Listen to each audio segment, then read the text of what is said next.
Okay, guys, we are now going to chapter 3 of how to skin a bear. Okay, I have done a few things wrong. Okay, I'm going to move us on to that too. We just had the big storm. Okay, dog ran off, and then B chased after dog, and she didn't listen to the advice of dad, who said to stay near the tribe. Okay, and so this next chapter is called I have done a few things wrong. I'm lost. Really lost. Really, really lost. Ow! I hear it faintly through the trees. Is that dog? It's nearly daylight. I've been chasing him all night. At least, I've been chasing the howling sound at night. I hope it's dog. I stop and whistle like I've seen the elders do on hunts. But dog doesn't come. Wind and rain strike me from every side. I might as well not be wearing furs. I'm so wet that I'll probably never be dry again. I haven't seen or heard the tribe in an age. But who cares about them? They wanted to leave dog behind. I stumble into a clearing. Although I frantically scan the area around me, I don't recognize anything. Snore of the rat would be able to tell where he was just by seeing a knot in a tree trunk or a funny shaped rock. I wish that I had been taught to navigate. That twisted branch might mean that I should walk south for 7 days. Those tangled roots could be telling me to go east until I reach a river, then south until 3 bats fly overhead. That grumpy looking bush might be suggesting that I spin 3 times on the spot, whistle for a ride, and jump on the back of the next aurochs that comes along and trot off into the sunset. Just how would I know? No one bothers to teach me how to navigate. Your job is plucking feathers, Bee. Just stick with the tribe and you'll be alright. Ow! There it is again. Dog's howl. Where is it coming from? My brain feels tangled. I shake my head hard from side to side. Sometimes when I do that, clever thoughts fall out. This time, my thoughts are not helpful, but come thick and fast. Number 1, why am I following the howling sound? It might not even be a dog. It might just be the wind in the trees. 2, or a wild animal that wants to eat me for dinner. 3, uh-oh. 4, I'd better move, quick. I start to run. I'm totally, utterly, absolutely lost. My lungs burn like fire, and the soles of my feet are full of cuts and grazes from accidentally standing on things in the dark. Ow! Maybe that noise is just the sky spirits messing with me after all. They must be very angry to send a red sun and a stonking storm all in one day. 6, what's scarier, wild hungry animals or angry sky spirits? 7, I'd better keep running. I've got no food, no water, no tent, and no idea where my tribe is. I haven't even found dog. Oh, pig's bladder. If I don't find somewhere warmish and dry soon, I'll become a human swamp. The wind rushes through the clearing in the trees, wag their fingers at me. I shiver, and my skin goes all bumpy, like duck skin. I look up at the sky and wonder if the sky spirits are watching me. But why would they? It's not like I've ever done anything wrong. Except for when I complained about plucking the duck, and when I ran after dog, even though Dad said to stay with the tribe. And there was also that time I borrowed the flint spearhead that Dad had been shaping and chopped off all my hair without asking.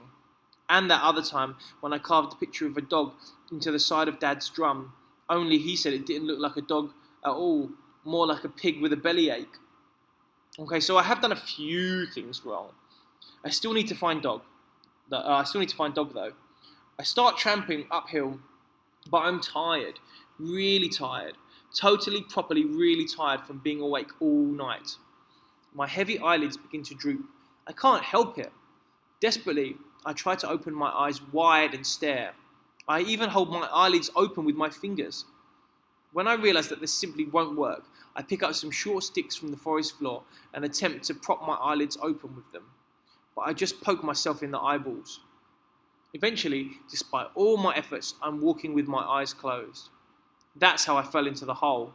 My foot slides and I tumble face first, banging my head on something hard. There is a flash of white, and then darkness. I open my eyes. It feels like only a moment has passed, but the rain has stopped. Strange. I'm covered in mud. I'm cold, covered in mud, and my head is splitting. Not to mention that I'm in a hole in the ground with no way out. The hole is like a long, thin passage in the rock. The walls on either side are at least 5 times my height and covered in moss and ferns. I run my hands over them, looking for handholds, but all I feel is slime. My head throbs, water drips. I try to walk all quiet and sneaky, but it's impossible when every footstep makes an enormous squelching sound. After 5 more strides, I stop. I can hear something, a splashing, snuffling something. I freeze. It could be a wolf, or a boar, or a bear. If I don't move quickly, I'm going to be someone's dinner. I run. My head nearly explodes from the intense pain, but I don't care. My feet sink into the mud, but I heave them out and keep on running. The elders are scared of things like bears.